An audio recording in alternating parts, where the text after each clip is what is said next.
Oh, what do we got? A seagull. That's right. We do. Okay.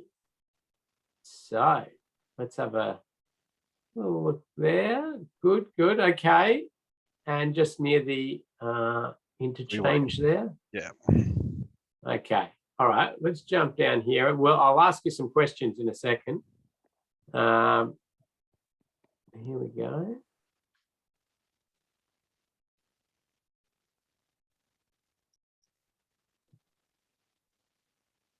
Okay. All right. Well, Richard, tell us what things did you see as influencing the exposure to crashes? So two things. Down the south side on Burnett Street, there is a major truck or distribution depot, as well as a weighbridge. So truck movements in and out of the area are frequent, common, and there's a lot of trucks. I don't know the average daily total, but there's always trucks either turning in from Sparks Road down to Burnett Street, or coming back up northbound and turning either east or west, either onto Sparks Road toward the freeway, or inversely in the eastern direction back up to the suburbs. The other one is it's a major arterial from all the residential suburbs to the freeway. So a lot of traffic in terms of light vehicles, heavy vehicles approaching the freeway from the east to the west. Good. Okay. And that's right. So exposure being in a safe system assessment, sort of look at the number of vehicles and the like. And so you're right, they sort of pointing out a few things that are attracting the large number of vehicles there. So that's good. Any exposure for pedestrians, cyclists, motorcyclists, do you think? There is slight exposure to cyclists, not necessarily pedestrians. There's no provision for pedestrians in terms of footpaths or anything in the vicinity. There is a cycleway heading on the other direction, back towards us from this photograph, but on the other side of the intersection, it then misses the intersection and then continues post the intersection. So there's no safe route for the cyclist to cross that intersection. Right. Okay. Okay. Okay. That's interesting. Good. Okay. Thank you. So let's go to actually jump back down there. Probably easier. So let's then have a think about factors that might influence the likelihood of crashes. What do you think there? Yeah, so and there again, I mentioned the trucks heading back from the freeway down Sparks Road, turning right down into, just looking at the view here, turning right down Burnett Street to go to either the weighbridge or the distribution center. As what you turn there, given the amount of vehicles heading in the other direction towards the freeway, they tend to take gaps to try and get across. So the likelihood of the accident is that truck turning in to Burnett Street. Okay. So yeah. Yeah, sorry. And then obviously you got it the other way around, is you've got the trucks exiting Burnett Street, turning back down Sparks Road that way. Again, yeah, they generally take a risk to get across with the stream of oncoming traffic. The other one that I have is, if you look just slightly further toward the freeway side, there's that slip lane for the trucks to exit Burnett Street and head toward the freeway. The problem is a car approaching in the same direction, he doesn't necessarily look for any trucks turning from the oncoming lane down Burnett Street. His eyes on the truck on the slipway because he wants to get in front of him before they get to the freeway. Right. Human nature.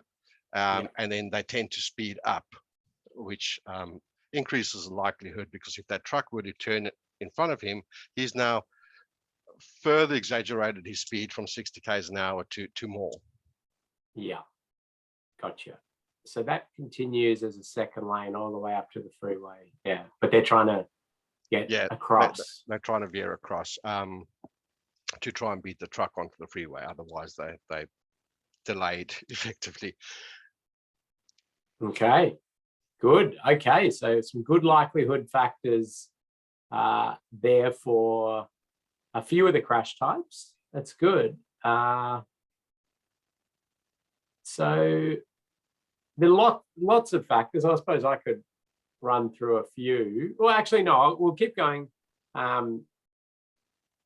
We'll jump to severity now. What were your severity factors? Right, so two factors. One is that Sparks Road is a 60 km/h zone.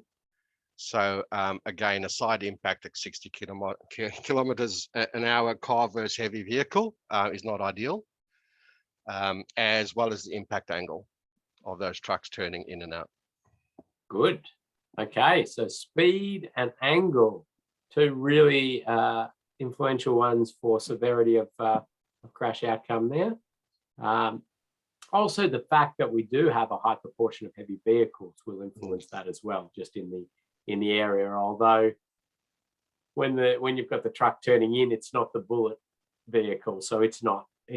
To a degree, its mass is less influential in the severity outcome. If we had, so if it was the high percentage of trucks coming through as the bullet vehicle, they would be significantly increasing the severity. Great.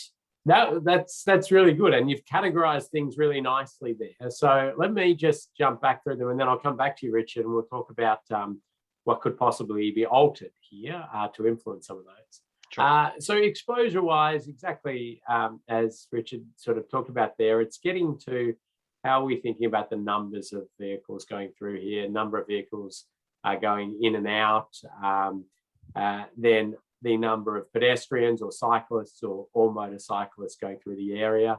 The presence of facilities or not facilities is often driven by the exposure. So like Richard's comment there, that there's no pedestrian facilities, and that's probably because there's no pedestrians and vice versa. But occasionally, in safe system assessments, we are finding areas where there are, something like this, and there's pedestrians for some reason,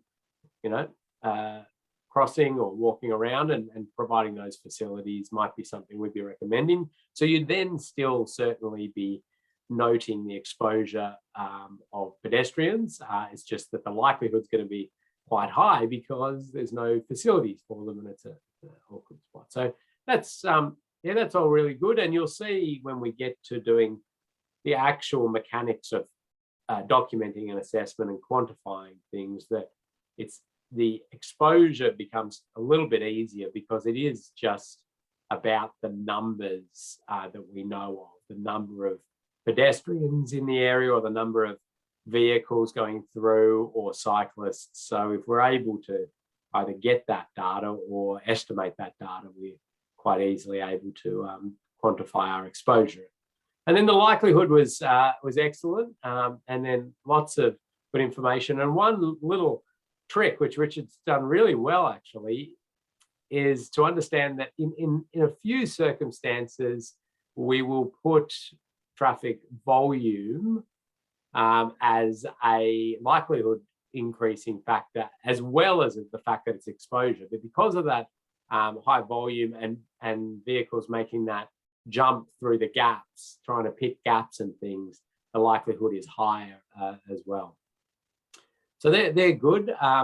In a safe system assessment, we certainly document the things that increase the likelihood of crashes, but we also, in our assessments, documented some things that decrease the likelihood of crashes. So things that are actually good out there, like looks like there's pretty good lighting out there. Delineation appears okay, I think, there in terms of line marking and guideposts and the like. So there's a few things there.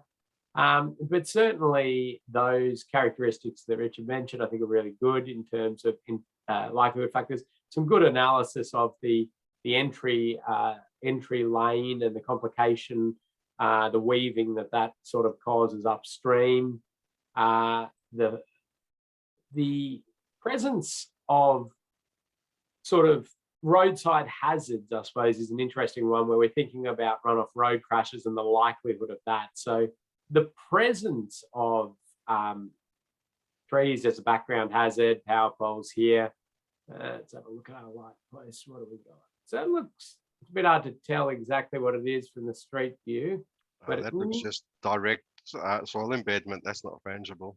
Yeah, it looks, I was going to say, yeah, the same. It looks rigid, doesn't it? So the presence of that pole, though, is a likelihood factor. Whether or not it's frangible is actually a severity factor that we put both of those into the runoff road. So, you know, the number of sort of hazards we've got out there and their proximity to the road are the likelihood factors. The fact that it's rigid or it's non-frangible and all the others are non-frangible factor in as our severity factors for runoff road. Now, the presence of barrier reduces that a little bit. So we've got some barrier system with a an end terminal there. I'll give a prize if anybody can tell me what end terminal that is, just for a bit of fun. Try to type that into the chat. Sorry, I just paused because I'm wondering what's going on with this post back here. Can't quite tell. It is, well, Matt can have a prize. It is what, oh, there. It is an ET2000. Whoever was first in that, PR Troy was first. It's an ET2000. And it is we'll give Matt a prize as well. It's what we would refer to as a grating redirective energy absorbing terminal in Victoria, but nobody else would refer to it as that. Couple of prizes there, Kathy. But you know, the presence of that is going to reduce the severity of runoff road crash, not the likelihood of runoff road crash, because there's something still to crash into. Yeah, good stuff around thinking about the cyclists and the facilities dropping off and how cyclists will get through, increasing the likelihood. The severity for cyclists obviously being influenced by the speed of the vehicles crashing into them. The large presence of heavy vehicles mixing with cyclists, another factor that you'd put into likelihood. We know heavy vehicles and cyclists don't mix too well, not just specifically due to their massive differential in mass, but also due to the challenges that heavy vehicles have in seeing cyclists in different areas and locations. So you can sort of factor that in. So lots of things there around in likelihood and severity. We're really exactly as Richard did beautifully. Speed, angle, presence of heavy vehicles, and then and vulnerable road users. The seagull intersection form here, I would say I would include as a likelihood factor, increasing likelihood factor at these volumes. I just don't think it would perform. Like literally not knowing the volumes, just seeing the photos here and the like, I don't think it would perform that well from a likelihood perspective. The severity, as was mentioned, for the turn out and in, we've got a fairly close to right angle crash. And the one we'll get a bit of a bit, or the two we get a bit of advantage from the severity perspective are this one here, where the crash angle will be gentler. And over here where we have the weave style crash that occur, they'll be side swipey, which will be a low severity. Great. Okay. So now, what were you thinking then, Richard, in terms of what could reduce the exposure, likelihood, and/or severity of crashes at this location? So from an exposure point, and I'll be honest with you, I battled, we can't remove the conflict, we can't remove the heavy vehicles, and we can't remove the volume of traffic utilizing that road. So I did hit a bit of a brick wall on the exposure. Coming back to the reduce the impact, very simple, truck turning warning signage, signals, could reduce the likelihood. and then the severity is to reduce the speed. So, but I am stuck on the exposure one. Yeah, and that's okay, because a lot of the time we can't influence exposure in a reasonable way, considering the context. I suppose in this example, we were trying to be fairly free and easy, maybe, with how we could possibly do that. So I'm just trying to get to a. There we go. In terms of how we do that. So very extreme things could be looked at. Overpasses, connectors, connector in somehow, which are probably not reasonable things to be going for in the context of it.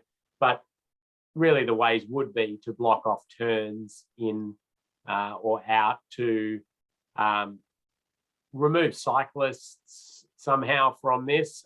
So be that you have a completely separated cycle facility that somehow straddled Burnett Road and didn't interact there, or at least good portions of it could be, the exposure could be removed, so they don't have to. I did notice some bike symbols, bike lanes there. If you could provide a separated bike facility, that would potentially have an influence on the exposure. Some countries introduce truck bans during peak. I don't think Australia would enjoy that too much. No, we have some area. We have some areas of truck bans around the place, but yeah, they're usually for noise related challenges often. But yeah, in an area like this, that might be a challenge. But I mean, those things are potentially exposure alterations. In terms of likelihood, you did well again categorizing there. So signals, warning signs are all sort of likelihood factors. Anything associated with the lines, refreshing audio tactile, edge line, anything more to do with lighting and the like are all going to be likelihood factors. And the severity, so you mentioned reducing the speed. So I mean, different ways we could do that, but the principle is absolutely correct. If we can reduce speed, we will reduce severity. We'll reduce the likelihood as well if we're able to reduce speeds through the intersection, because people have more chance to react and evade. But certainly the severity would come down. So you've done really well there. I'm just looking at it myself here and wondering if so the idea of a set of traffic signals would be an interesting one, in the sense that it wouldn't be quite meeting our safe system threshold speeds through there unless we did things to bring those speeds down to the 50 kilometre per hour in one way or another.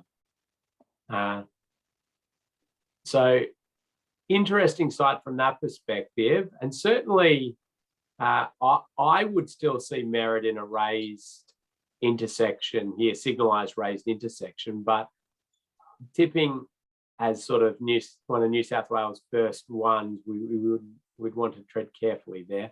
But people would get very freaked out by the heavy vehicle usage and any sort of raised intersections. But I still think that there'd be a fair bit of merit to that, or possibly some metered roundabouts or the like. But in terms of the exercise and categorizing, I think you've done a brilliant job there. Well done. Prize well deserved. An interesting site there. So I'm looking at the interchange now. Just interest there. Is that a? It's effectively a G loop, as I know it, to direct traffic northbound toward Newcastle. Yeah, interesting one. Okay, brilliant. Well, thank you. Anything else that you wanted to add? No, Ken, thanks. Oh, thank you for volunteering. That was wonderful. Good to look through it, and good to just sort of talk through that categorization. Now, if we've got time here, if anybody else wanted to jump in and have a look at their intersection, I think it's always good to talk to people. Anybody else want to pop their hand up? And Kathy, you can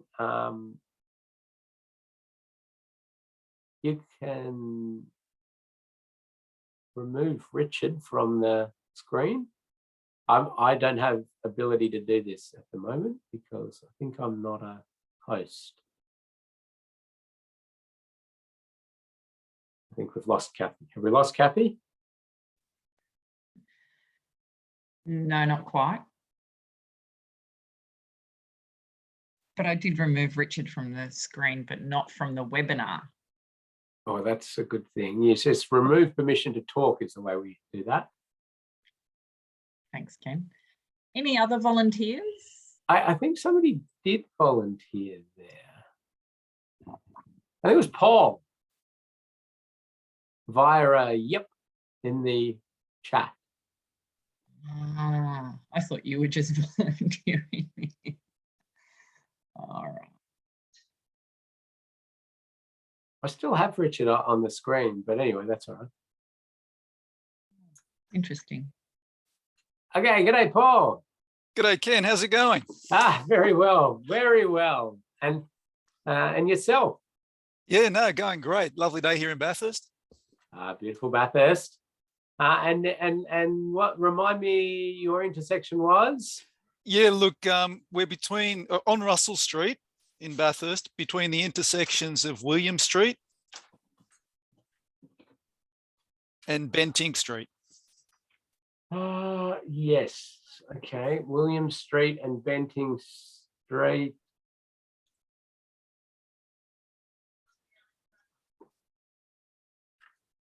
Sorry, give me a second. Williams and which one's Bentinck? Oh, hang on. I'll just share the screen. I've got the. Okay, hopefully you're seeing that. So this intersection? You were actually out the front of the Aldi. We've got an issue there with pedestrians not being so successful crossing the road. Right. Okay. Let's have a look here. Okay, so we've got sort of between after the roundabout where we've got this angle parking. That's exactly where we're looking.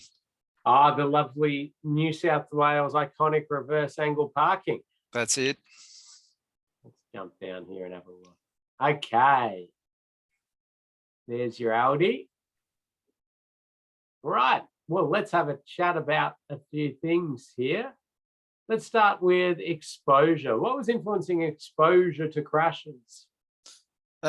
Influencing exposure, I guess, is all the traffic generators. You've got the Aldi there, and on the other side of the road, you've got actually behind those buildings, you've got a shopping centre, but then you've also got the bank, locksmith, and all sorts of other things, physiotherapy, medical things. So there's a lot happening there generating traffic and exposure. Yes, that's as right. Well, sorry, I was going to say it's also a heavy vehicle route. Okay. Right. Okay. Well, good. You're thinking right there for exposure because you're thinking about what's generating the numbers of pedestrians wanting to cross here, the number of vehicles going through here, all bringing it back to the numbers. I'm going to jump and have a quick look at that as well. Sorry. Audi's there. Okay, so you've got the big. Yep, I know where we are. Yep. Lots going on there, lots of people crossing. Okay, so what do we got in terms of influence on the likelihood of crashes? Definitely, well, potentially there's definitely the speed option, although people do tend to slow down, which is great. Mm-hmm. So the speed is influencing, crash likelihood. Anything else? Yep. Well, also the fact, I suppose, that there's no separation. They're having to cross two lanes at once, so they're having to think a bit more than they would normally if it was only one lane. Yes. So that's right, and no facilities, and yet no staging point there, so no refuge. Quite a distance to cross too. True. Yep. Good. Okay. A few likelihood factors and severity. Again, speed and potentially, and large vehicles. Yes. Okay. Well, they're two definite severity factors, and we know speed being the big one in these sorts of environments, and the heavy vehicles. You could potentially, look at what is the sort of frailty of the pedestrians in the area and the like, but that's probably a bit more detailed than we need to go. But if it was a particularly popular route from with lots of old people or something, that might factor in. But yeah, okay, that's good. What is out of interest, what's the speed limit here? Yeah, look, it is a 50 zone. Right. Yep. So default sort of urban 50. And okay,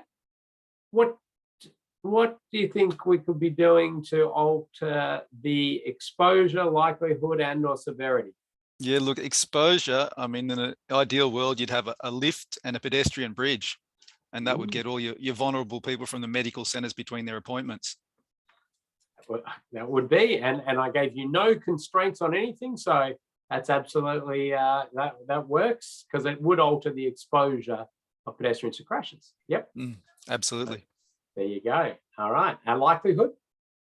Yeah, look, some form of crossing would be great there.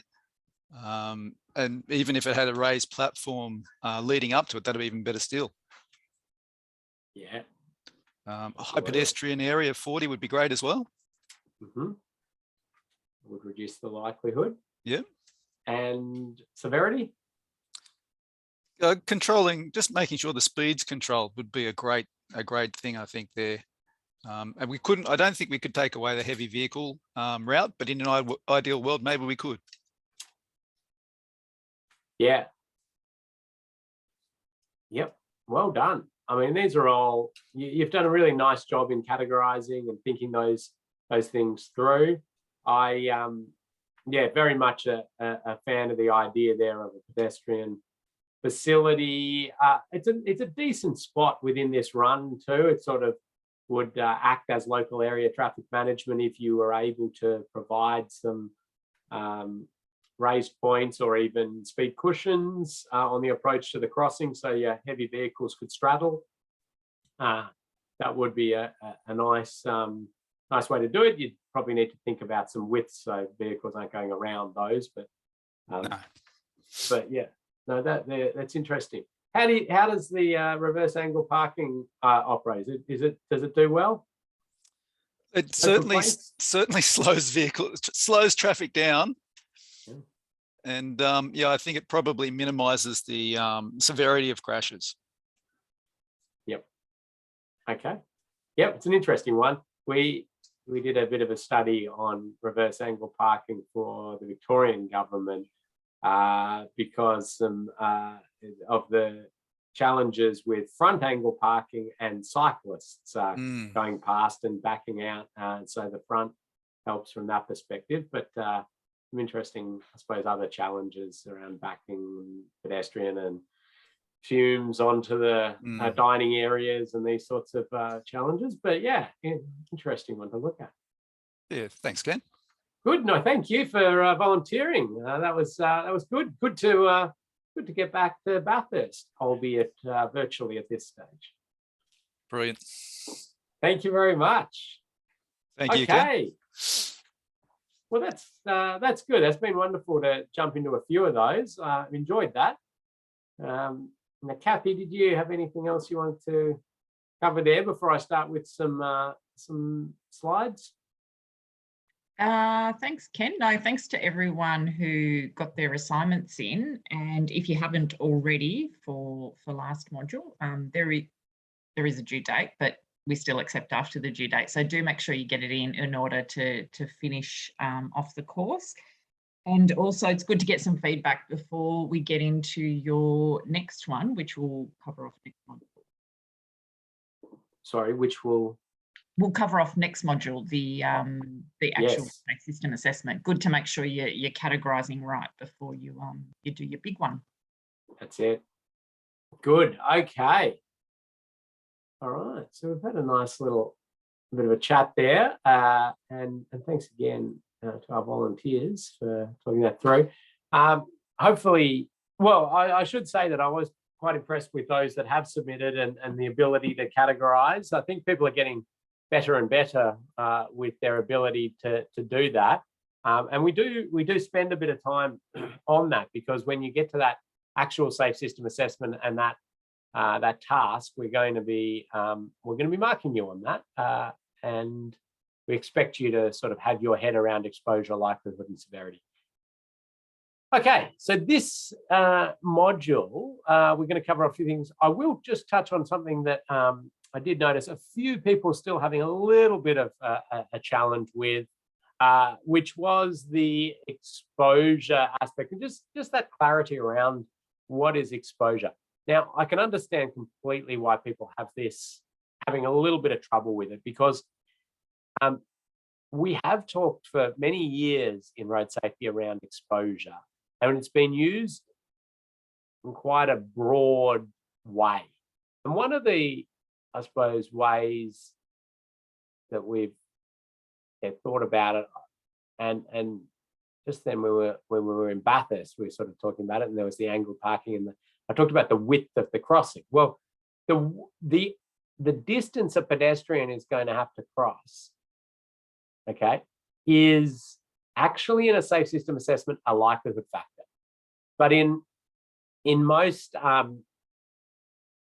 road safety studies before this safe system assessment framework, we would have called that exposure, because they're exposed for a longer period of time. Now, it was not very clear in the Austroads guide, but then quite a bit of thinking and I suppose, yeah, a bit of industry input, bit of different road authority input, and it was decided to keep things clean and to make sure we didn't double count risk.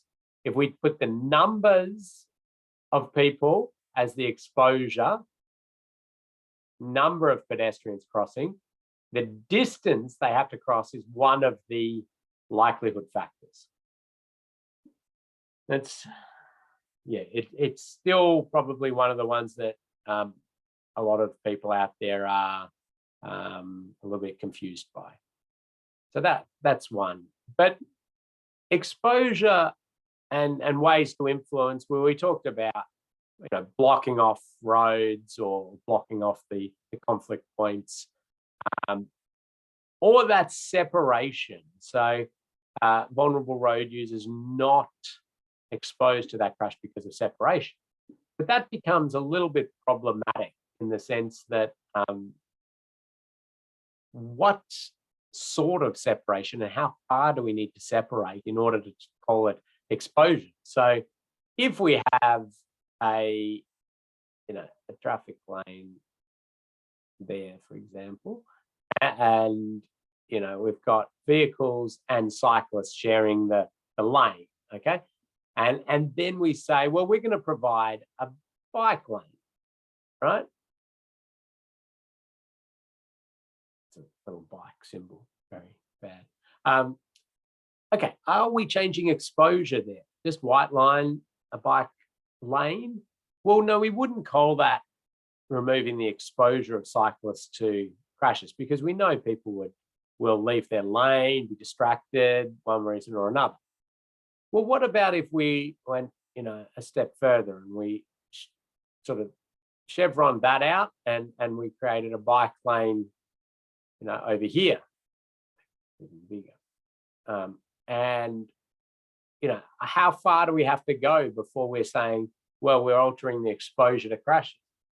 Well, certainly if we were to put a barrier down here, like some sort of actual physical road safety barrier, we'd be happy to talk about that, removing the exposure to crashes.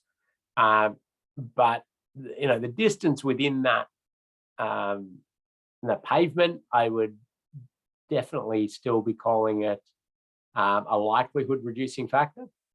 If we got completely separated facility and, you know, you've got trees and things here, then we're probably into the exposure aspects.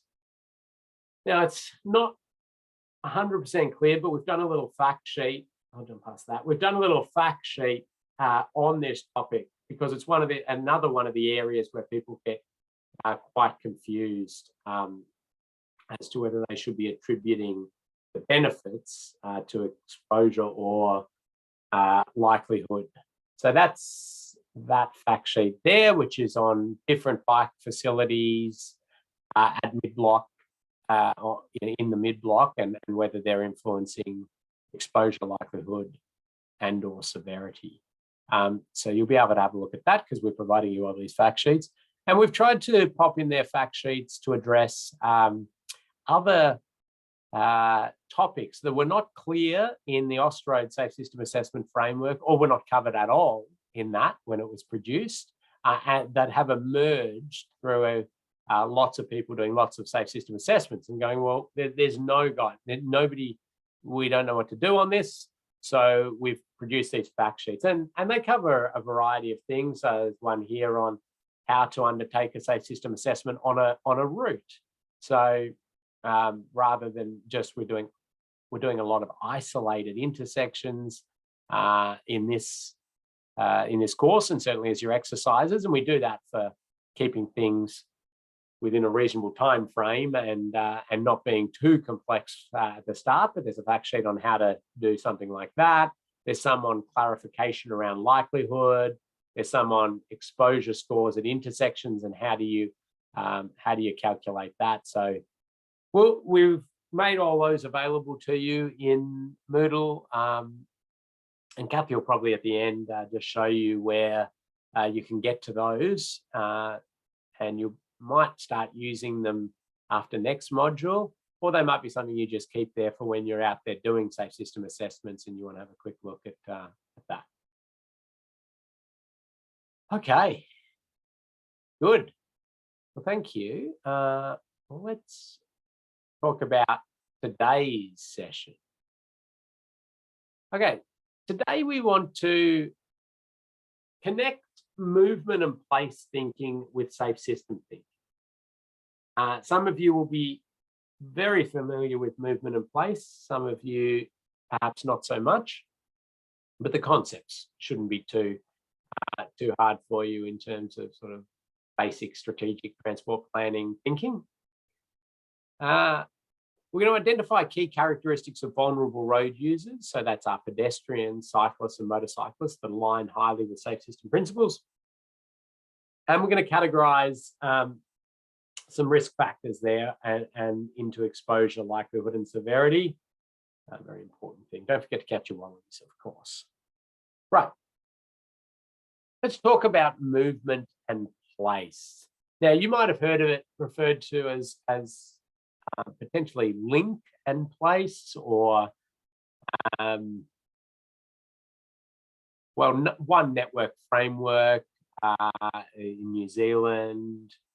Smart roads has sort of got some similar aspects, but anyway, I'm going to do a really sort of super simplified version of things using an old frame, like an old diagram of a Sydney planning framework, just because I think it's an easy one to grasp and understand. But if you can do heaps of reading or courses on movement and place as much as you want. But the idea is that a road or a street, it's acknowledging that roads and streets can provide a place value. Okay, so certainly we've always known they provide a movement function in one description, but the place value is something that we're very heavily recognizing here. Now, the movement function, I should say, is also the movement of people and goods, not necessarily cars. So some people do get caught into that trap of thinking movement's about cars. I suppose the fact that a motorway is used as the example up here doesn't help us, but that could be like cycleway. So like a dedicated cycleway we'd be putting up there as a movement corridor. Now, what is place though? Like some of you, so place really is a place for interaction, trade, social activities. It's the vibrancy. Those are place values, and we can start to talk about the place value of a road or a street and the movement value of a road or a street, or the movement function we're trying to achieve, and the place function we're trying to achieve. And so we know then that like a motorway or a dedicated cycleway, for example, we're not wanting to make it a place. And, these aren't what they should be. People shouldn't be congregating and trading and interacting in that sense on a motorway or a cycleway, because it's all about the movement of people and goods. And down this other end, we're talking about malls and these areas where it's all about people, sitting out there, having coffee, playing on the street, trading, markets, stalls, all of that sort of stuff, where it's all about the place and it's not about movement, or movement's very, very minimal, minute aspect of it. And you can see there local streets sitting in that low place, low movement. And it's not to say that, for an individual, they don't believe they will believe their local street has high place value, but we're talking about that societal place value. We're not providing a major through movement function for people and goods. It's a local access function, really, isn't it? Movement corridors up there and vibrant streets being the one there. Now, the terms we're using in this one, they get changed. Each jurisdiction will come up with different ones. Austroads has put out some. People use different things. They chop it up in different ways. They do other bits and pieces. But at that, this is plenty enough sort of level to understand it in order to have it add value to our safe system assessments. But the question, I suppose, is how does it add value in our safe system assessment? Well, the first thing is that it doesn't actually change our assessment as such. When we look at a project design or an existing bit of the road network, we go through a process of analysing it just the way we did in those street view examples, by saying, what are the factors that influence the exposure, the likelihood, the severity. It doesn't actually matter where it's categorized in a movement of place. It's because we're looking at what's actually there, or what will be there when they've built whatever they're planning to build. But where this becomes really helpful is when we start to try to make suggestions to the project team for alterations, improvements, different forms of intersection, or thinking about other road users or something like that.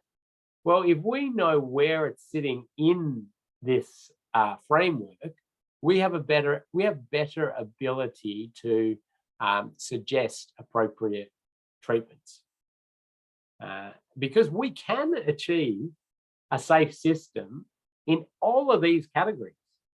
Really high alignment with safe system principles in any one of these categories. It's just that the way we do it, the infrastructure we use, and the operation that we're going to have will be very different. So this is where we really do want to understand this when we're trying to make meaningful suggestions. So what I want to do is just a little bit of an exercise, and we'll do a couple of these. So we'll do one early on, and then in about 10 or 15 minutes, we'll do one, and I'll combine it with a stretch and fill your water up break. But let's start in this sort of place for people category somewhere, and it could be something. This one's got some nice pop-up infrastructure, trying to sort make it more place for people-ish. But I'm going to give you this artistic sketch of an area. And what we're saying is we want this to transform to a place for people, in the place for people category. High place value, low movement function. And what I want you to do is have a think about what would you alter in this road environment from an infrastructure perspective. And I'm going to ask you to type in your ideas, but I want you to also put, will that influence exposure, likelihood, and or severity? So, write your idea in, maybe you say, I'm going to put up warning signs, okay? Probably not going to have a big influence on the, or any influence on the categorization from the movement and place perspective, but you might say then in brackets L for likelihood. So have a think about this. What we're trying to do is improve safe system alignment, acknowledging what the function of this is from a movement and place perspective, which is the place for people, and put those categorizations. So I'll give you, 3 minutes to have a think about that and pop a few ideas into the chat. I might give a prize or two out for the first people who say one or two things that I'm about to write down.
Okay.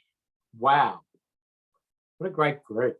So many good ideas and answers, and lots of people doing a good job in writing, whether it's exposure, likelihood, or severity. So thank you for doing that. So let me just run through a few. As I said, I'll give out a couple of prizes because I jotted down a couple of immediate things which are really well, I'll explain when we get it. So Thomas, straight off the bat, can have a prize. Remove the cars exposure. And that's pretty good thing to be thinking about straight off the bat for a place for people in a categorization. It's like, why have we even got cars in here?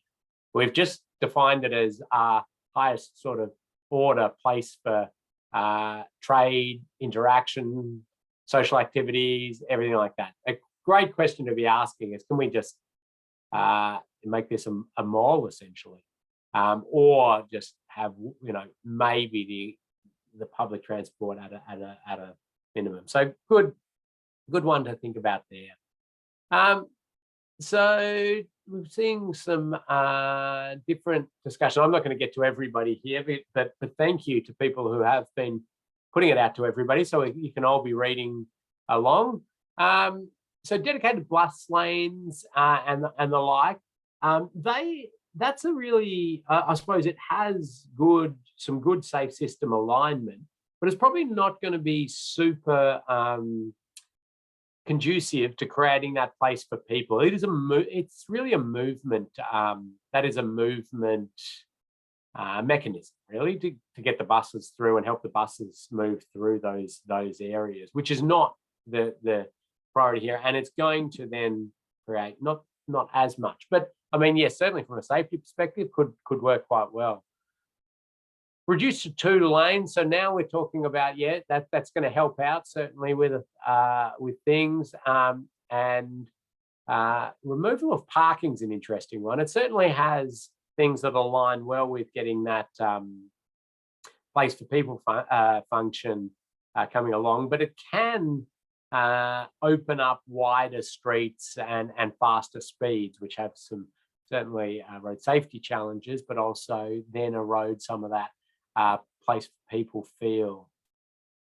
Like Akala can have a prize as well with a 10km/h shared zone idea. I suppose that's the next step up when from closing it off completely really is to that shared zone. And that would reduce the likelihood and severity and certainly give us the ability to have quite low speeds and ideally re-engineering the whole road environment to not look like a road, which is a great rule of thumb for when you're creating a shared zone. Try and make it not look like a road should be a starting point. And now some people might say, well, if you do that, it's definitely going to influence the exposure because there'll be less vehicles going through there. And that's correct. But I wouldn't necessarily jump to altering your exposure based off that sort of secondary thinking. Ideally, that's where you talk to the traffic modelers or somebody who's got a bit of sort of insight into that, who has a prediction on that. As I mentioned, I think earlier in this course, it's a bit much to expect a safe system assessor to be, modeling and predicting traffic volumes or pedestrian volumes once something's built. You may end up having to do that as an assessor because you've been given no information and nobody has any idea. Okay, that's all right. But as a starting point, don't necessarily jump to making big judgments that will have this huge difference in exposure. I mean, logic says it absolutely will, but I'll show you some other ones potentially that where it doesn't do that. And then a few other people got in there with shared zones after that, but Carla was first, so that's where our prize is going.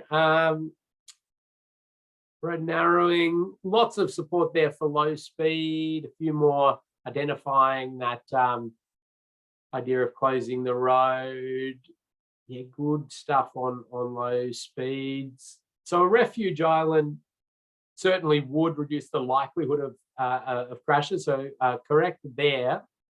Again, refuge islands or even dedicated crossing points, which a few other people have come up with, they're very good, and the refuge island, great likelihood reducing factor, staggering the crossing, breaking up the crossing task, very good. But the act of putting that crossing in says this is a road for vehicles and pedestrians. You can cross at this spot, and this is where you can wait while all the vehicles, which are really important on this road, carry on through. So again, it's not sort of conducive to a lot of that place for people thinking to have those in lots of the other road environments, very much so, but I want to start at a sort of extreme end. Lots of great stuff here. I'm not going to get to it all. And just see. Okay, so interesting one-way street popped in there, and that's probably one as well where I would not make an assumption that a one-way street straight off the bat would alter the exposure to crashes here. And the only reason I'd say that is, well, it depends how it's done. If it's brought down to sort of one lane and the like, of course that'll have some influence. But they could feasibly just turn this all one direction and then have a parallel street all the other direction somehow. And we've got the same number of vehicles, we've got the same number of pedestrians, our exposure is still the same. The likelihood might be down a bit because you've only got the one direction to deal with in your crossing movements and a few other things. But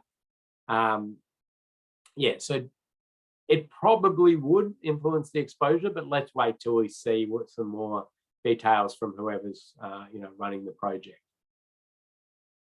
Range restricted. Gee, good group. Widening the footpaths, much bigger footpath areas, reducing the likelihood of crashes there. That's right. Now, again, some people would want to be talking about exposure there. We have these big, wide footpaths and a very short crossing point because you're exposed to crashes for less time. And in a lot of road safety studies, absolutely correct. But in a safe system assessment, I want you to think of that as a likelihood reducing factor. Interesting one. Somebody's popped in there, make cyclists wear a helmet. A severity one. Now I like that wider thinking of when we were focusing on the infrastructure, but it is a holistic system. We talked about that in the first one. So let's if we think about other things like that where they might be meaningful in projects, I'm sure we can mention them. Good one.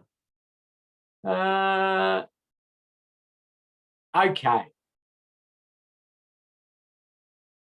Yeah, so lots of people with support for different ways to slow vehicles, reducing the likelihood and severity. Awesome. Thank you. Thank you very much for that input. Let's have a look at some artistic impressions of alterations and this sort of stuff where we're saying that it is potentially still providing a small movement function through there, but it is really about a place for people playing and having social catch-ups and activities and the like. And you probably I wouldn't like the pedestrian crossing there because I feel the whole area should be a very easy crossing point, but very low speeds. And it's not going to be great for pumping traffic through or service goods and the like, but that's not at all its function. And potentially as it raises up in its movement requirements of people and goods, we start to see trying to retain as much of that place for people element of it with the wide footpaths and areas and the like. And then you're starting to provide these facilities for the movement of people, and on bikes or in public transport and the occasional car, and starting to be more dedicated crossing points and the like. But that I would say has pretty much left the place for people specific category and is starting to move into somewhat I'd call sort of more vibrant street style category. But that's because we're now consciously trying to move things through there. Local streets are an interesting one where you really don't have this high place value from that societal perspective, and you don't have a super high movement requirement. Yes, local access requirement, sure.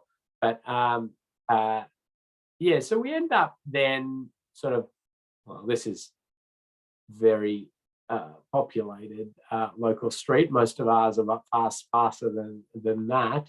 But you can see that, again, like a lot of facilities to reduce those speeds in this artistic impression and provided a more livable but safe environment. I will just jump back a second. I mean, I think that we can, when we are in these areas down here, this becomes really exciting for us to utilize in our safe system assessment recommendations or project ideas, because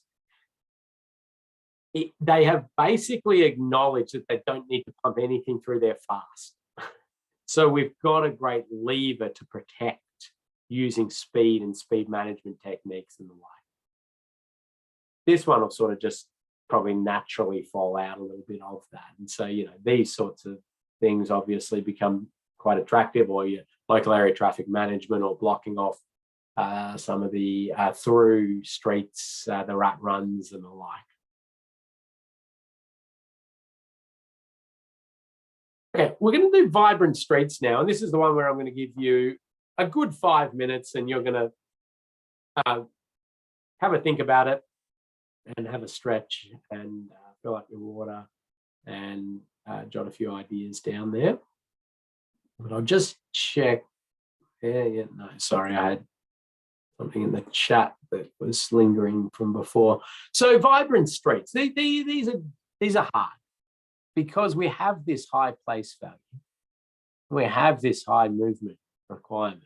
Now, remember, it is movement of people and goods, not necessarily movement of cars, but we've got this high place value, high movement function. So let's take this one, and we're saying we have the aspiration for this as a vibrant street, and we want to alter it from a very sort of only movement focused corridor to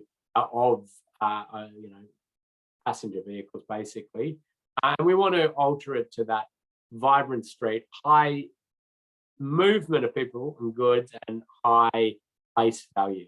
Now you can see, what do we got here? We've got an overpass, pedestrian overpass. We've got some different bits of pedestrian fencing in there. We've got a 70 km/h speed limit, lots of lanes of traffic, big lane, big carriageway width there. So let's take 5 minutes and just do the same exercise, but thinking about this one, which has that high movement and high place. So 5 minutes, and we'll come back into it.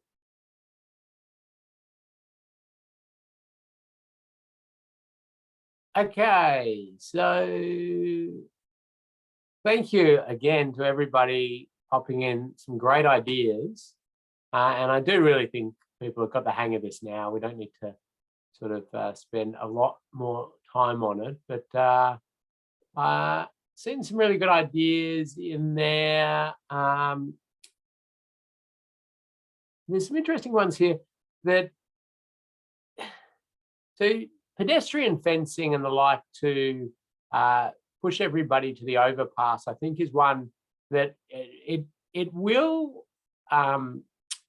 certainly reduce exposure to crashes for pedestrians, but it may detract a bit from the place value, which we're trying to get high place value and high movement. Certainly help with the movement of vehicles through there, because we can keep them higher speed, but it's probably more what I'd go into the sort of primary traffic route style setup. If you are trying to gather that place, that separation can be a challenge. But certainly, I mean, yeah, we've got other great concepts in here. So some dedication of lanes for different uses is going to end up being something that we'll probably have to look at in these environments. And the way you can pop cycle facilities, public transport facilities in there, and that separation can, in a way, create quite retain a good bit of place value, or create a bit of place value. And I'll show you that example shortly.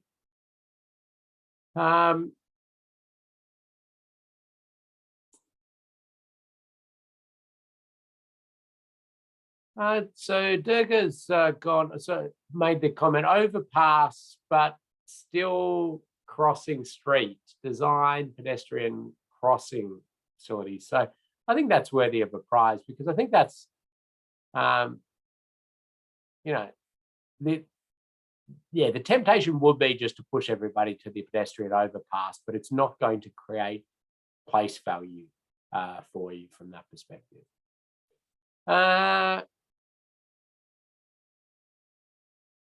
And some other people pointing out the good aspects of equitability and stairs and challenges associated with that as well. So some really good stuff coming in there.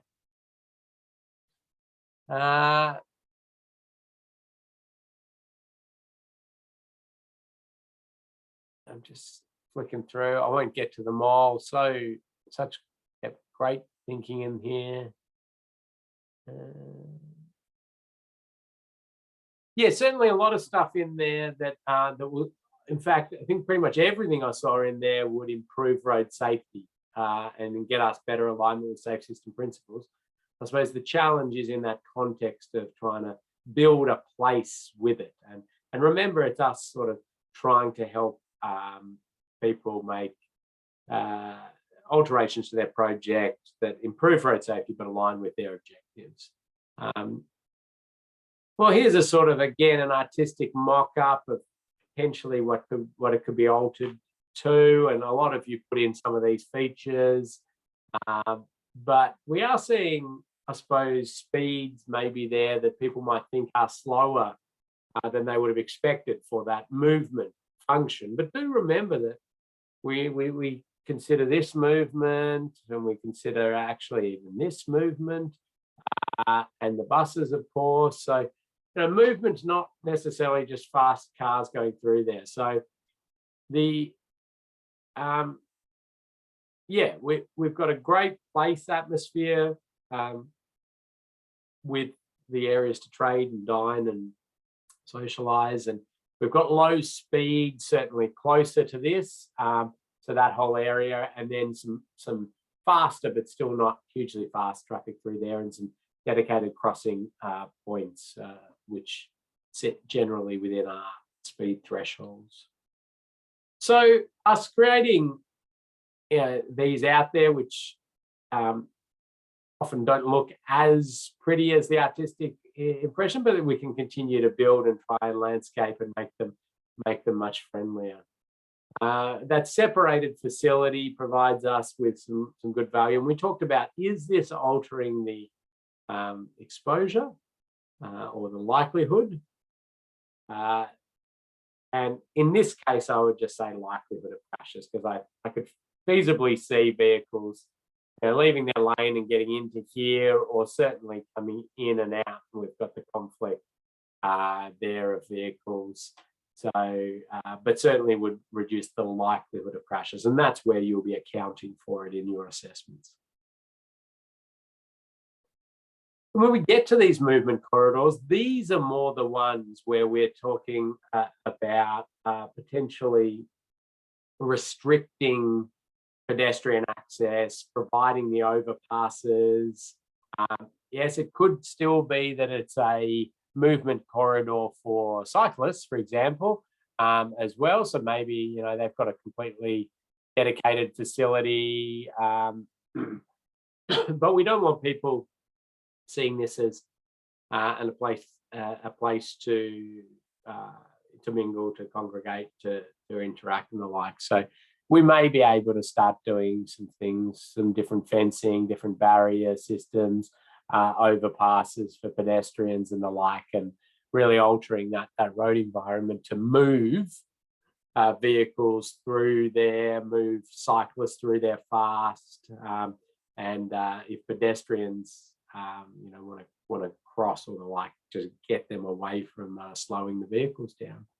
But even in those sort of movement corridors, and this one's we showed in the first module, but it's a primary traffic route. It's really got that high traffic function of vehicles, but even still, we should be trying to get vehicle speeds down to our safe system tolerable speeds through the conflict points in the areas of elevated risk, and ideally doing the same for pedestrians, or separating completely out the pedestrians. And that sort of leads to a bit of a summary there for some of the pedestrian and cycle facilities, which I'll talk to a few particular ones coming up.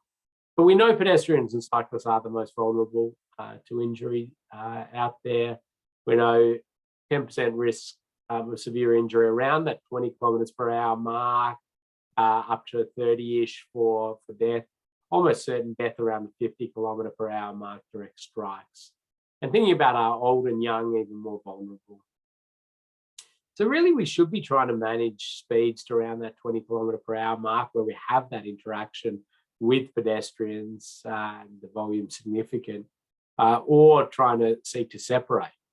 Now, we might sort of step our way there over time, because it's quite a jump in the way we do it, but a sort of theoretical base is nice to have and think about. We talked about separating and then whether that's exposure or likelihood. I think I've sort of touched on that enough. This one you could probably talk about potentially as exposure alterations, although it's going to have to cross side roads. So you've got some challenges there. And we talked about roundabouts, and I do want to spend a little bit of time on this style of roundabout, which is the Moray Street, South Melbourne protected roundabout, it's called, and based off the Dutch style roundabout with a cycling facility around it and then pedestrian facilities as well. But what we're doing there is retaining the value of that roundabout from a slowing vehicle perspective, the continuous ability for flow to happen. And we're introducing facilities for pedestrians and cyclists to get high alignment with safe system principles there. So if you're a cyclist and you're coming up from, say, this direction and you want to turn right, the idea is that you sort of go around like that, and out you go. Now, there it is built. So it does really align very highly with our safe system principles in the sense that we have lower speeds, we have clear priority, so the likelihood's down. I mean, the lower speeds brings the likelihood and the severity down as well. Yeah, performing really quite well. There's a bit of a snippet, so if you want to go to your PDFs and have a look a little bit more at this one, you can. We've done some evaluations of this and had a look at different aspects of it, so happy to share information with people if they have an interest. But I think we will start to see a bit more of this. I mean, the advantages of the roundabout are significant, and the real only downsides had been around the ability for pedestrians and cyclists to navigate it safely and with confidence, and impacts on traffic flow as such. Yes, there's an impact on traffic flows, but you're really into scenarios where you've put forward pedestrian and cyclist and active transport modes as the preferred mode through here, and you're making decisions to make it easier for them to cross, to navigate through here, and a little bit harder for some passenger vehicles, or a little bit slower for the passenger vehicles to get through. There's about one car length back, so a vehicle can prop there while other vehicles get through, but as it goes more than that, it'll block up the roundabout. But that's accepted in these scenarios. It becomes particularly problematic on the larger two-lane style roundabouts and how you are able to facilitate those movements. Some nice mock-ups around that would do some things associated with a cyclist going straight through, for example, gets a nice run there in a raised area, and that's good. To do the right turn, however, so that will reduce the likelihood and severity of crashes. But to do that right turn, we get to that point, and the having to cross there sort of increases the likelihood back up a bit, crossing multiple lanes. And the speeds, well, the speeds might be down a bit coming through the roundabout, but they're sort of going to be accelerating out, and probably reasonable in terms of vulnerable road user safe system thresholds around that 20 to 30 km/h mark is what we'd be wanting it to see it around or below. So certainly, I mean, in a lot of European countries, that would be the cyclists would be going under the roundabout there, so that would be a separation there, so the exposure would not exist there, and maybe the likelihood reduced and severity reduced there, or maybe the whole thing is separated. And here's a little diagram, a little sketch mock-up, adapted off a Dutch diagram as well, actually, which is sort of saying that somewhere around that 0 to 30 km/h mark is where lane sharing is generally acceptable, cyclists and vehicles, just from a threshold, safe system threshold speed. And then at 30 to 70, we really do want to see that separation, physical, curbing or the like, or even popping parking out there as the separator. And up at the really high speeds, we want to see the full separation and making that at a distance that we're comfortable to say there's no exposure to crashes. I'll briefly just mention pedestrians as well. And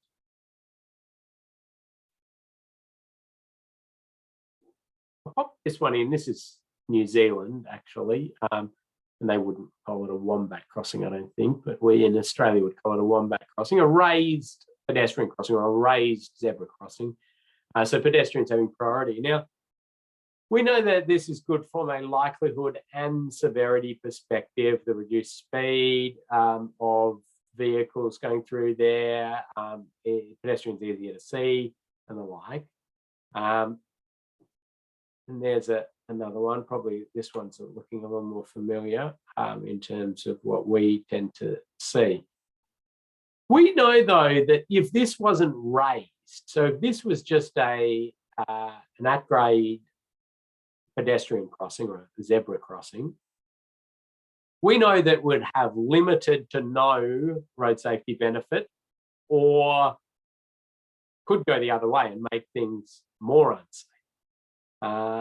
And the reason for that is that we might have reduced likelihood by a little bit with the stripes and the leg sign, but, well, actually, I say we might have reduced it a bit. We may have increased it also a bit, though, because pedestrians are walking out without sort of looking, and there's nothing to slow the vehicle. So if a vehicle has missed it for some reason, the pedestrian will step out, expecting the vehicle to stop. There's no stop, and our severity ends up quite bad.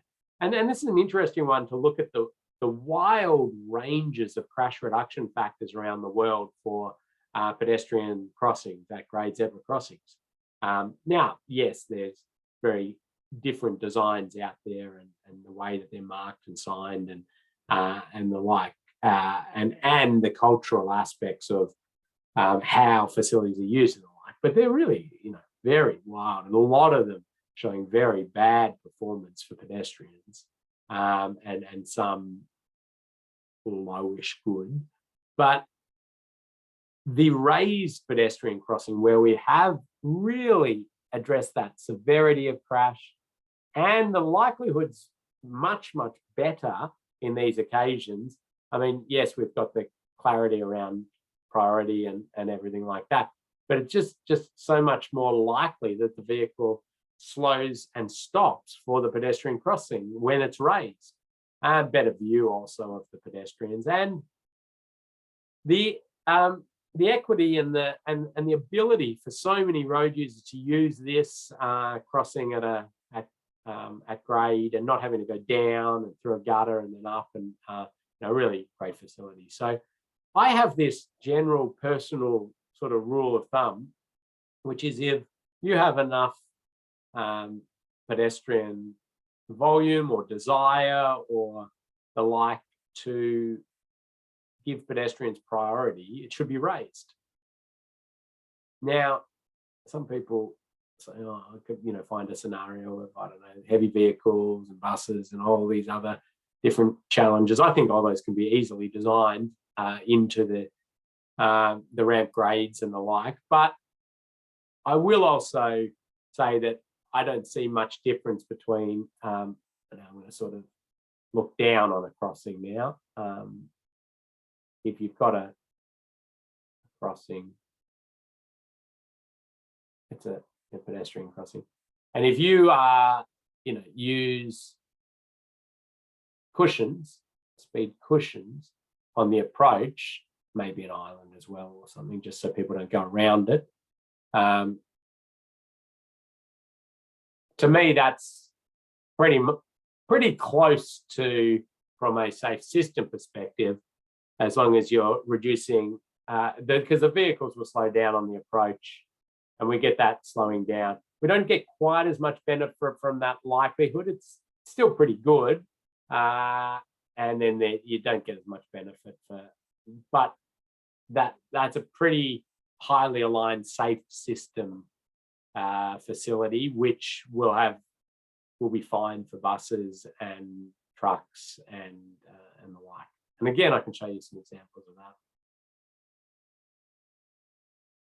But I like this little analogy and little sort of thing to look back at, and it's Adelaide from a while back, and the road here, I think at the time, was 60 kilometers per hour, and we've got some works happening in the island there, and they are doing, electrical conduit works and some curbing and stuff. So they assessed it and said, well, we need to do a work zone speed limit down to 25 kilometers an hour, because that's what they do in South Australia. Everybody else uses 40, but South Australia uses 25.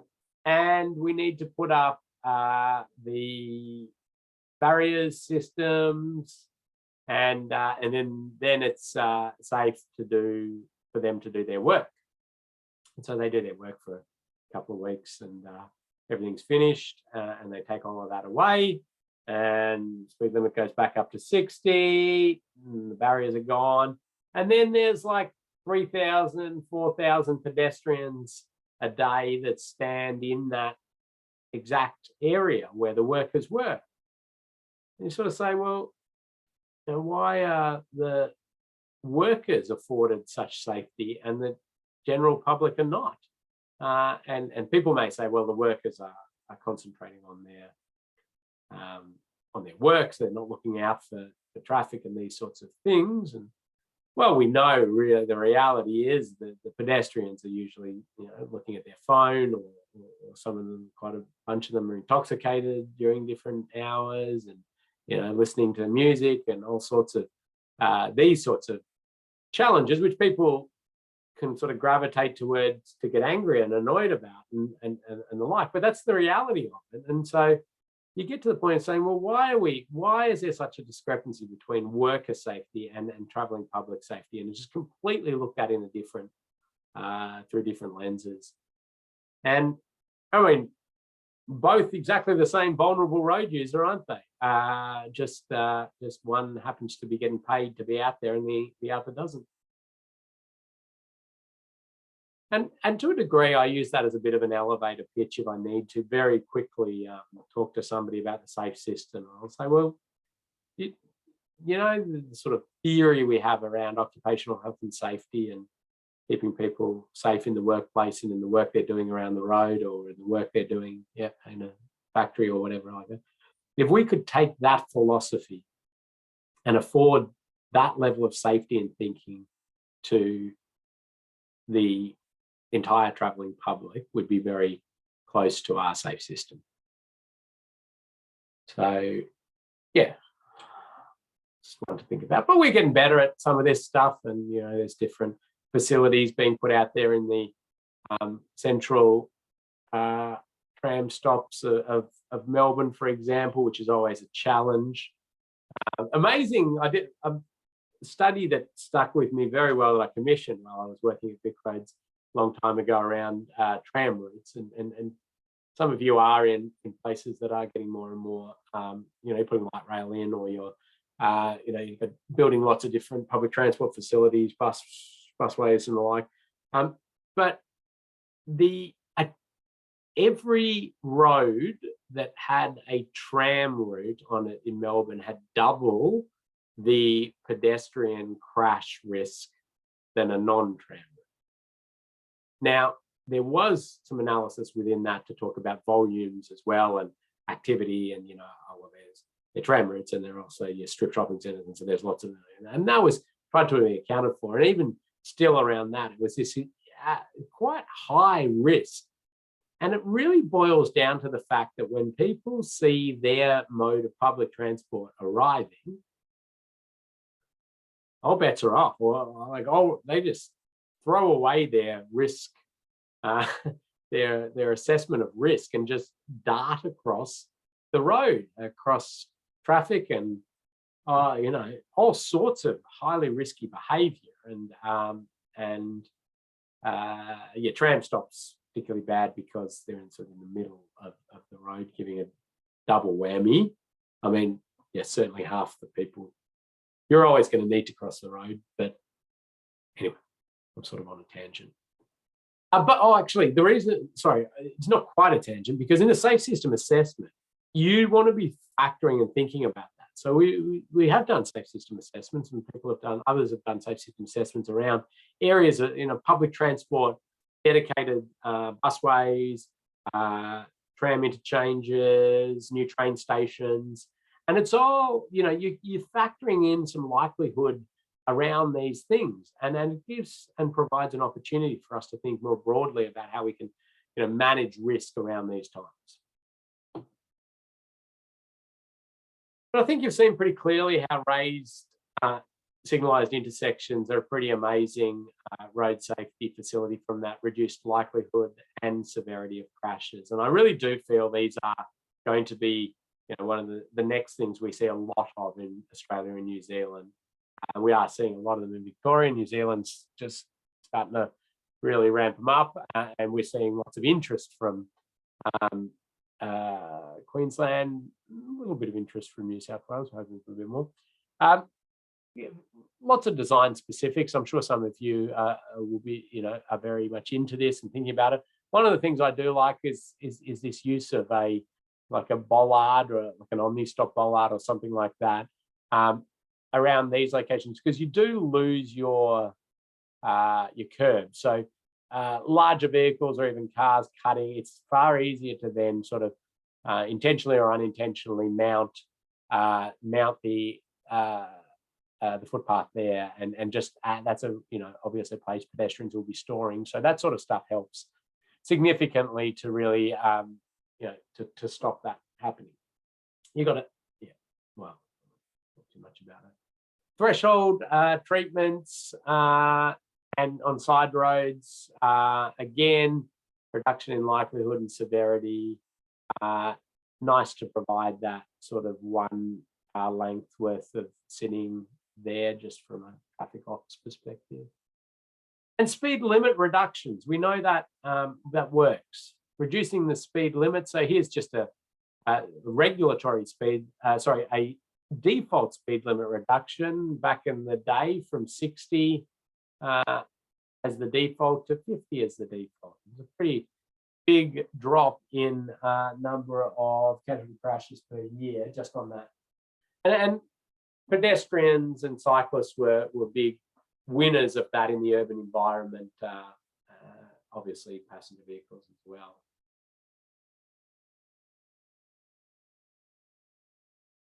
Pop your questions in as we go. I'm just going to touch briefly on motorcyclists as our final vulnerable road user, and then we'll give you probably some time to do your quiz and finish off the assignment if you haven't got to that yet.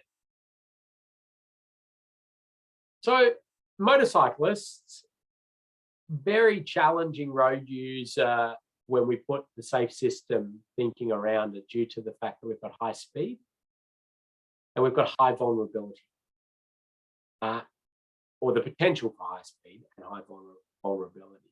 So when we're analysing the crash scenarios, it can be very challenging to look to manage energy, but it doesn't mean we should give up. We give out motorcycle licenses, we register motorcycles, thus we're saying it's a legitimate form of transport, and we are then sort of obligated to look and do the best we can to try to make it as safe as possible from what we have control of. But I like to think of these 5 S's for motorcycle safety, and I take people in the road safety audit course through this as well. But sight, like, can you see a motorcyclist, and can the motorcyclist see what's coming up? Have we provided an appropriate surface?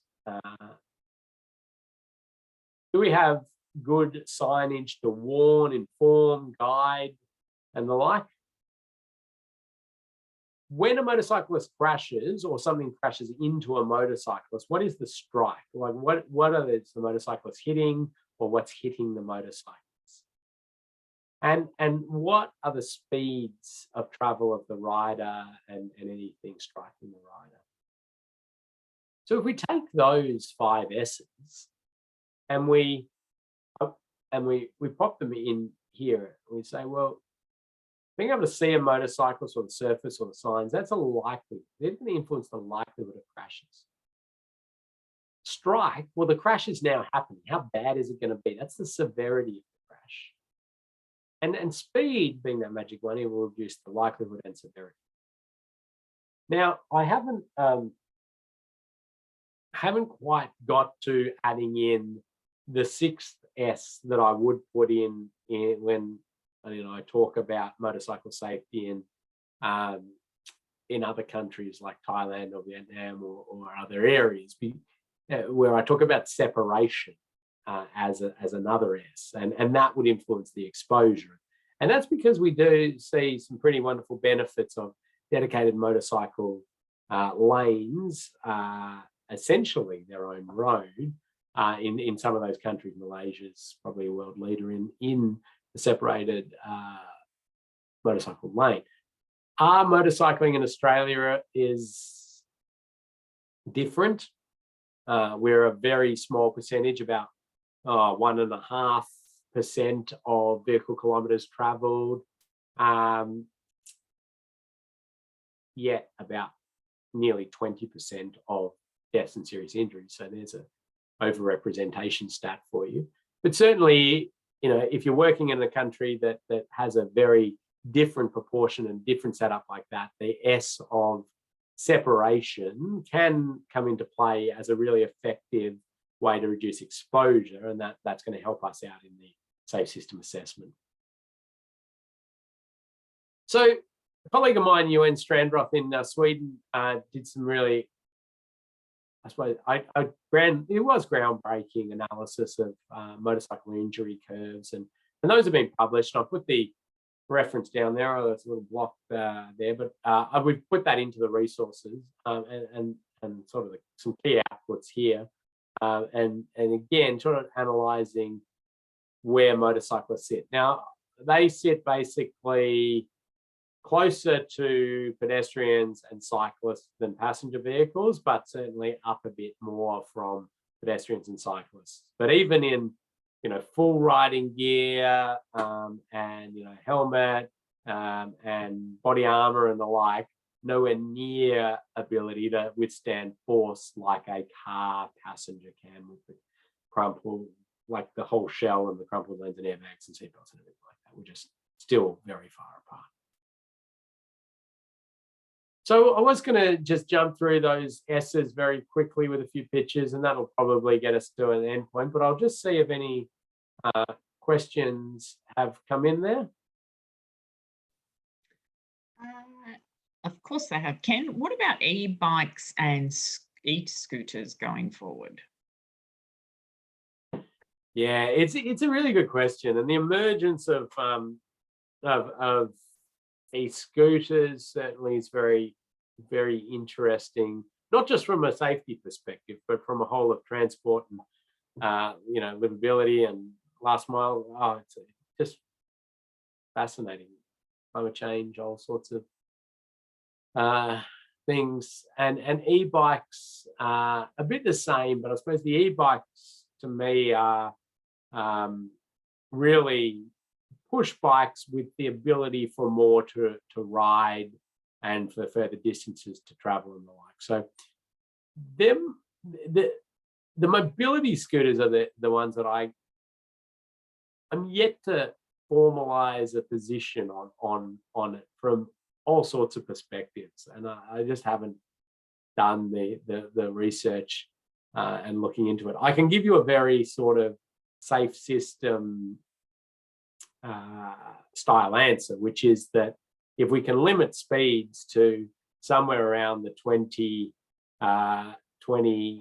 kilometers per hour at max speeds, then the impacts and the thresholds of injury for them striking pedestrians, them striking poles, and the like should be within our tolerance levels.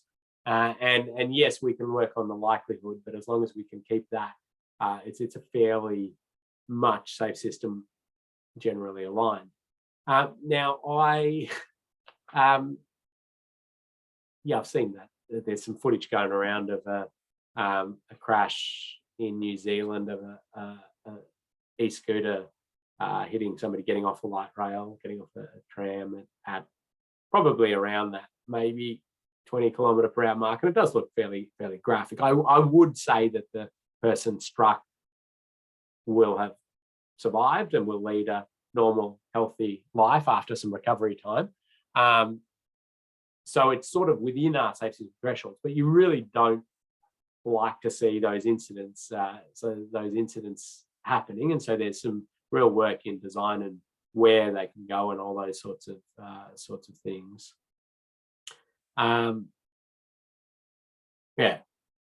an interesting time going forward with those from a whole lot of perspectives. We're seeing a lot more in Melbourne now. Melburnians, they have a tendency to just throw anything like that into the Yarra. So we'll see how long they last here.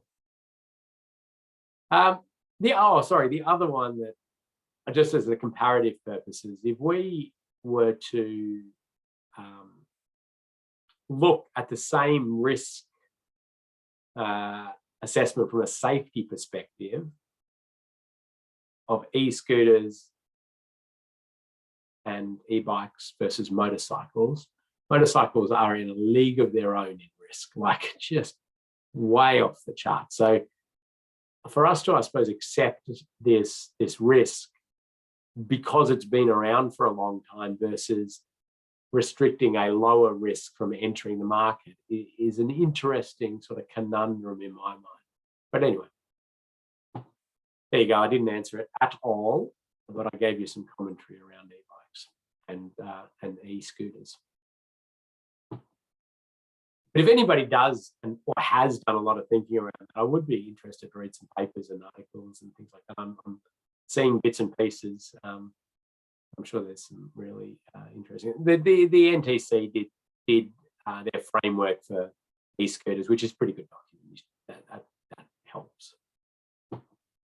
So, sight. Can we see motorcyclists? Well, they're obviously smaller. They're hidden behind different things we wouldn't consider sight line constraints often. So that simply in a safe system assessment is going to increase the likelihood of motorcycle crashes, that they're smaller, they're hidden behind things. So any of those small sightline impediments can block riders. Also, just where vehicles will prop and right turn ability and dynamic visual obstruction or masking, like we saw on the we've seen in some other modules. So there are some things to think through.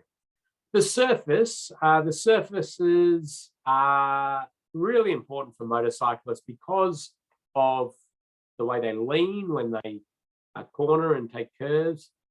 And we know that small contact patches, center of gravity out there. So any surface issues can cause quite a challenge for riders. And we call them the canary in the coal mine when it comes to the surface issues. Motorcyclists are the first to be killed or seriously injured when the surface starts to degrade. And thinking about all of those, different surfaces we might put out there, steel plates getting a bit wet, that's going to be very slippery for a motorcyclist, but also a cyclist as well. And it's just, these are things that are going to increase the likelihood of crash. And we know signs are very effective in reducing the likelihood of motorcycle crash. Motorcyclists are very attuned to signage and respond accordingly. And we do have within our suite some motorcycle specific signs as well, apart from making sure we get all of our existing signs right, and you get your advisory speeds right in curves and the layout of your cams right, and and all of your regulatory and everything right, we know that we can place this and have a very significant reduction in the likelihood of motorcycle crashes at a particular spot with this particular warning sign and whatever sort of supplementary plate indicates that particular motorcycle issue. And strike. Well, we know that motorcyclists are highly vulnerable to strike hazard due to their speed and the vulnerability. There is a European motorcycle crash test for barrier systems. It's a motorcycle dummy put in leathers, crashed into a barrier post at 60 kilometers per hour, 25-degree impact angle. And here it is. And you'll see it pretty much destroys the dummy. I mean, the forces are completely way over anything survivable. But if we put an underrun barrier protection on that, we're able to absorb some of the force and redirect the energy back out into the environment. And the rider is able to withstand that, at least for the 60 kilometer per hour, 25-degree angle collision. And we know there's quite a number of underrun protection systems available now, and they've all sort of passed this test as a starting point. So that's quite good. And speed is, as we talked about, hugely important. And we know that we can influence both the likelihood and severity of crashes for motorcyclists by addressing their speed or the speed of other vehicles around them as well. Be that advisory speeds, regulatory speeds, or infrastructure to alter the speed, the operating speeds. Okay, any questions for me there, Kathy? Yes, there are, Ken. When are warning signs too much, and can sign pollution lose the message? Yeah, sign clutter is an interesting one. We do have a safe system snippet on sign clutter, Kathy, just to show sort of what sort of impacts that can have. There's also another really interesting one, which I haven't talked about, but a signage like this on a motorcycle route is going to help reduce the likelihood of crashes from the signage perspective. We can get speeds down, it reduces the severity. However, we are placing rigid poles, which are not frangible for a motorcyclist, definitely frangible for a car. A car will just run that straight over. A motorcyclist will be killed by that. It hardly budges when it does budge, but it also kills them when they strike a standard galvanized steel pole. So that's another one for us to factor into our thinking. Anything else, Kathy? There was just some commentary around, anecdotally, motorcycle riders seem to ignore advisory speed signs on recreational routes. Yeah, I mean, I've spent a lot of time working with motorcycles and doing motorcycle audits, and I am a licensed rider. I'm far too scared to ever ride on the public road network, but and we certainly know that they have different rules of thumbs in their own mind. Some like to try to double everything we put out there and the like, but the point, I suppose, for me has always been that we have a responsibility to try to create this road environment, and then yes, others may have like a good road environment, and others may have to work on enforcement and vehicles and behavior and those sort of things. But for me, it's about ensuring consistency and of advisory speeds on motorcycle touring routes to provide that advance, that really clear warning of what's coming up, to tell them how sharp the curve is and the like, as opposed to making having them directly drive at 30, ride at 35 through this. I know they probably won't be doing that. I know they won't be doing that, but I'm okay as long as they know what's coming up. Anyway, just another, I'm not sure if it's a question or a comment, loose gravel pullover area next to a hairpin. Yeah, that's highly, you've added lots of likelihood factors in there.